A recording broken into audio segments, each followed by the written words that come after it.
আমি একটু আগে ওখানে বসে চিন্তা করছিলাম যে আচ্ছা বলবোটা কি, যদিও আমার কাছে অনেকগুলো কথা লেখা আছে এখানে।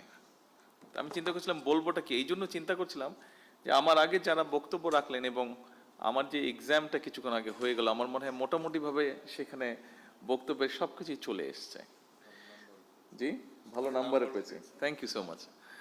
তো এখন আসলে বলার বোধহয় খুব বেশি কিছু নেই, বলি যা বলার সেটা বলা হয়ে গেছে, এখন বোধহয় কাজ করার সময়। আপনারা যারা এখানে নতুন এন্টারপ্রেনার আছেন, উড বি এন্টারপ্রেনার আছেন, যারা এগিয়ে আসতে চাচ্ছেন, যারা কিছু করতে চাচ্ছেন, আপনাদেরকে একটা কথা আমি শুধু বলি, আপনারা যেটা করতে চাইছেন, it's not so easy, it's very difficult, it's very difficult, কিন্তু আপনি পারবেন যদি আপনার ইচ্ছা থাকে। আমি আমার লাইফের একটু ছোট্ট একটু বিষয় তুলে ধরতে চাইছি। আপনাদেরকে নিরুৎসাহিত করছি না, আমি আপনাদেরকে উৎসাহ দিতে চাইছি। দেখুন, আমার লাইফে আমি ব্যবসা বাণিজ্য করেছি, যতটুকু ডিসেন্টভাবে বেঁচে থাকার জন্য প্রয়োজন আমি ব্যবসা বাণিজ্য করেছি। কারণ আমার লাইফে ব্যবসা বাণিজ্য শুরু করতে না করতেই আমি রাজনীতির সাথে জড়িয়ে যাই। দুটো জিনিস একসাথে চলে না, কিন্তু বেঁচে থাকতে হবে, সেই জন্য যতটুকু ব্যবসা বাণিজ্য করা প্রয়োজন ডিসেন্ট লাইফের জন্য আমি ততটুকু করেছি, বাকি সময়টা আমি আমার রাজনীতির জন্য দিয়েছি। এখানেই আমি ঠিক করে নিয়েছি যে এখানেই আমাকে এগিয়ে যেতে হবে। কিন্তু এই এগিয়ে যেতে গিয়ে একটা মানুষকে অনেক কিছুর ভিতর দিয়ে যেতে হয়। আমি গিয়েছি মানসিক নির্যাতন, আমি গিয়েছি শারীরিক নির্যাতন, বিভিন্ন রকম হিউমিলেশন, বিভিন্ন রকম ফিজিক্যাল টর্চার, বিভিন্ন রকম যন্ত্রণার মধ্যে দিয়ে আমি গিয়েছি। অনেক ধৈর্যের পরীক্ষা দিতে হয়েছে। তারপরে আমি আজকে আলহামদুলিল্লাহ আল্লাহর রহমতে একটা জায়গায় এসেছি। আপনাদেরকে খুব সংক্ষেপে এটা বলার কথা অর্থ হলো, আপনাদেরকে এরকম অনেক কষ্টের মধ্যে দিয়ে যেতে হবে। তবে আপনাদেরকে এতটুকু বলতে পারি, এই মুহূর্তে আমার সরকারের অবস্থান থেকে আমি বলতে পারি, আমরা আছি আপনাদের সাথে, আপনাদেরকে হেল্প করার জন্য, আপনাদেরকে পথ দেখানোর জন্য, আপনাদের পাশে দাঁড়ানোর জন্য আমরা আছি। কতটুকু পারবো আমি জানি না, বাট আমরা আছি, যতটুকু পারবো সর্বোচ্চ শক্তি দিয়ে আমরা আপনাদের পাশে থাকার চেষ্টা করব আমরা ইনশাল্লাহ।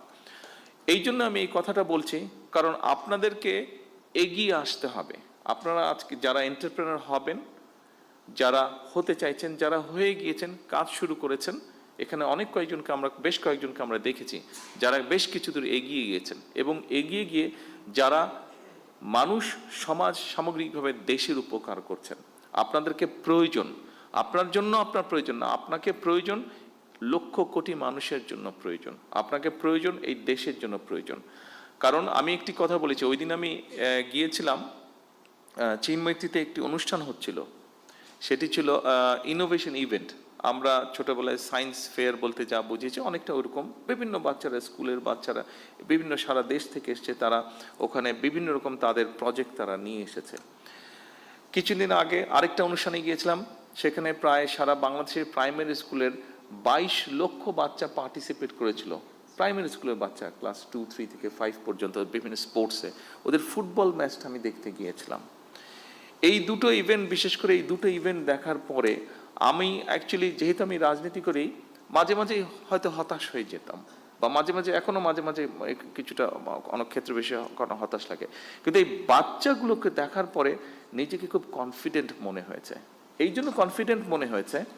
আর আজকে যখন আপনাদের কতগুলো কাজ দেখলাম, আপনাদের কয়েকজনের বক্তব্য শুনলাম, তখন নিজের কনফিডেন্সটা আজকে আরো বেড়ে গিয়েছে।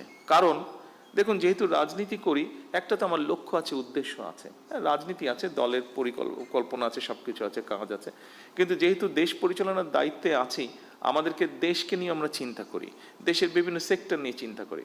আজকে যখন আপনাদেরকে দেখলাম, এবং ওই দিন ওই দুটো ইভেন্টে ওই বাচ্চাগুলোকে দেখেছি, আজকে আমার কাছে মনে হচ্ছে এই যে আমরা রাত দিন পরিশ্রম করছি, চেষ্টা করছি একটু চেঞ্জ করার জন্য, আমার মনে হলো যে হ্যাঁ, আমরা কিছু সংখ্যক মানুষের হাতে দিয়ে যেতে পারবো, যারা আমরা যেখানে ছেড়ে যাব সেখান থেকে তারা দেশটাকে এগিয়ে নিয়ে যেতে পারবে। এই যে দেশটাকে আপনারা এগিয়ে নিয়ে যেতে পারবেন, আপনাদের কাছে এই প্রত্যাশাটা, এই দৃঢ় আশাটা, এই বিশ্বাসটা রেখে আমার বক্তব্য আমি শেষ করছি। আপনাদের সাফল্য কামনা করে, আপনারা যারা যারা এগিয়ে আসছেন প্রত্যেকের সাফল্য কামনা করে, আবারও আমি বলছি, আমরা আছি আপনাদের সাথে, কতটুকু পারবো জানি না, আমাদের সর্বোচ্চ দিয়ে আমরা চেষ্টা করব আপনাদের পাশে থাকার জন্য। সকলকে আন্তরিক ধন্যবাদ। আল্লাহ হাফেজ। মাননীয় প্রধানমন্ত্রী, আপনার মূল্যবান ভাষণের জন্য অশেষ কৃতজ্ঞতা এবং